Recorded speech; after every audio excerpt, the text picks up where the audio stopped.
Hello everyone, আসসালামু আলাইকুম। Welcome back to my channel. আজকের এপিসোডে আমি আপনাদের সাথে শেয়ার করব ১৩ পাউন্ড ওজনের চকলেট কেক। আশা করি আমার আজকের রেসিপিটা আপনাদের ভালো লাগবে। ভালো লাগলে প্লিজ আমার চ্যানেলটা সাবস্ক্রাইব করার জন্য অনুরোধ রইল। চলুন তাহলে চকলেট কেকটি কিভাবে তৈরি করা যায় দেখে নেওয়া যাক। প্রথমে আমি শুকনো উপকরণগুলো নিয়ে নিব। এখানে আমি একটা চালনি নিয়ে নিয়েছি। চালনিতে হাফ কাপ পরিমাণ ময়দা দিয়ে আরও 1/4 কাপ পরিমাণ ময়দা দিয়ে দিয়েছি। এটা আমি প্যাকেটের ময়দা নিলাম। 1 টেবিল চামচ ময়দা এখান থেকে তুলে নিয়েছি। এবার দিয়ে দিচ্ছি 1.5 টেবিল চামচ পরিমাণ মালয়েশিয়ান কোকো পাউডার।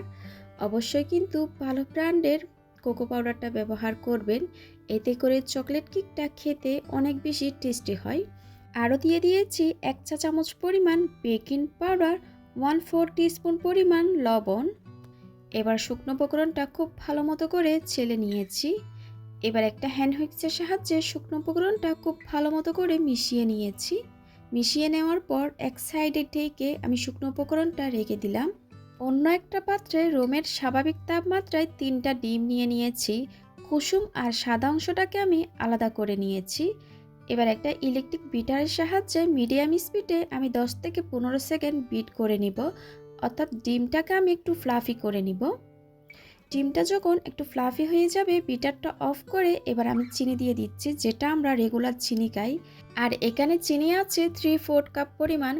এবার অল্প পরিমাণ চিনি দিয়ে আমি আবারও বিট করে নিচ্ছি ইলেকট্রিক বিটারের সাহায্যে। অন্য কেকের ক্ষেত্রে কিন্তু চকলেট কেকে আমি চিনির পরিমাণটা একটু বেশি রাখি। আমি আবারও লো স্পিডে বিট করে নিব 2 থেকে 3 মিনিট পর্যন্ত। আর তাপে তাপে চিনিটা আমি অ্যাড করে দিব। অনেকে বলে থাকেন ডিমের ফোমটা দ্রুত হয়ে যায়, কিন্তু চিনিটা আস্ত দানা দানা থেকে যায়। তারা চাইলে এভাবে করে অল্প অল্প চিনি দিয়ে বিট করে নিতে পারেন। এতে করে কিন্তু চিনির দানাটা একদম মেল্ট হয়ে যাবে। আমি প্রতিবার চিনি দেওয়ার পর আমি 2 থেকে 3 মিনিট বিট করে নিচ্ছি। আর এই ডিমের ফোমটা হতে কিন্তু 7 থেকে 8 মিনিট মতো সময় লাগতে পারে। এটা ডিপেন্ড করে অবশ্যই কিন্তু আপনার ইলেকট্রিক বিটারের উপর সময়টা কতটুকু লাগবে। অনেক ইলেকট্রিক বিটারের সময় কিন্তু 5 থেকে 6 মিনিট লাগে, আবার অনেক ক্ষেত্রে 7 থেকে 8 মিনিট এরকম সময় লাগতে পারে। আপনাদের সাথে কথা বলতে বলতে আমি সম্পূর্ণ চিনিটুকু দিয়ে দিয়েছি। এবার আমি বিট করে নিব যতক্ষণ না পর্যন্ত চিনিটা ভালো মতো করে মেল্ট হয়ে যাচ্ছে। ডিমের ফর্মটা কিন্তু হয়ে এসেছে।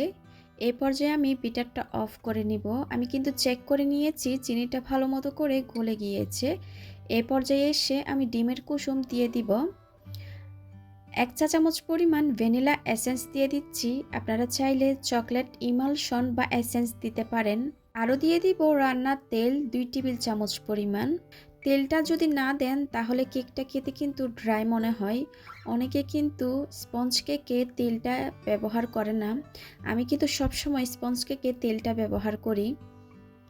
আবারও ইলেকট্রিক বিটারের সাহায্যে 10 থেকে 15 সেকেন্ড বিট করে নিয়েছি।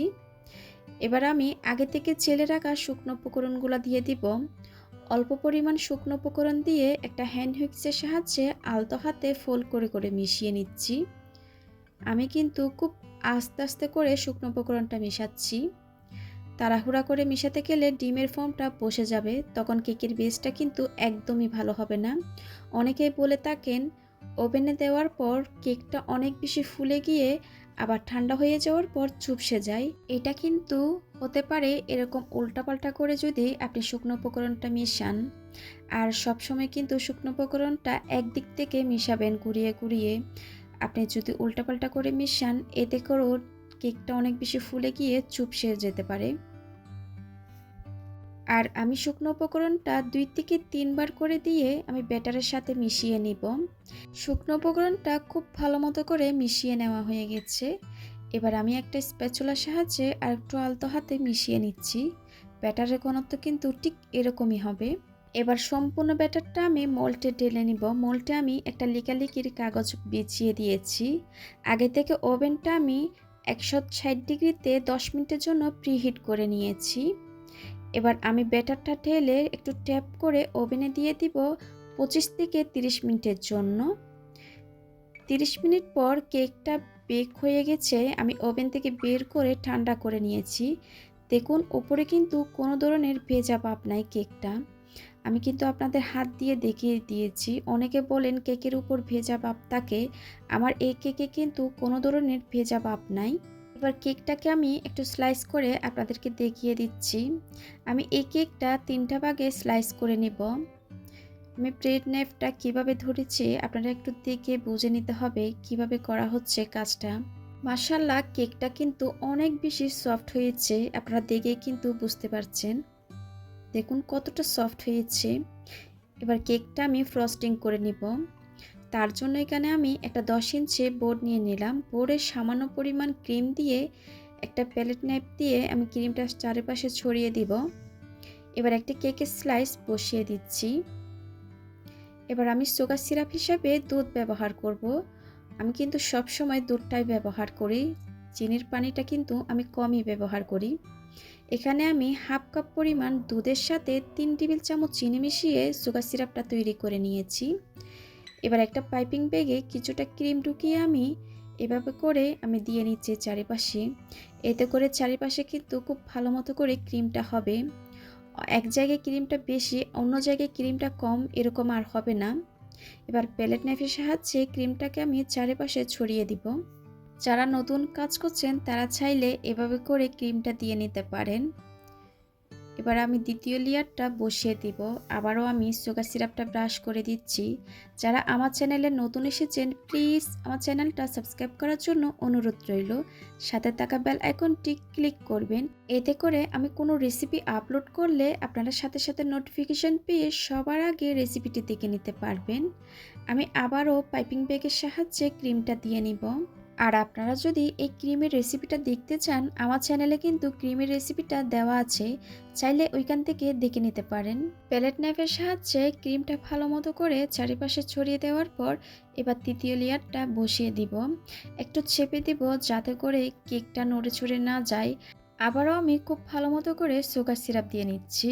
স্পঞ্জ কেকে কিন্তু অবশ্যই সুগার সিরাপটা ব্রাশ করতে হবে, আর ময়েস্ট কেকে কিন্তু সুগার সিরাপটা দরকার পড়ে না।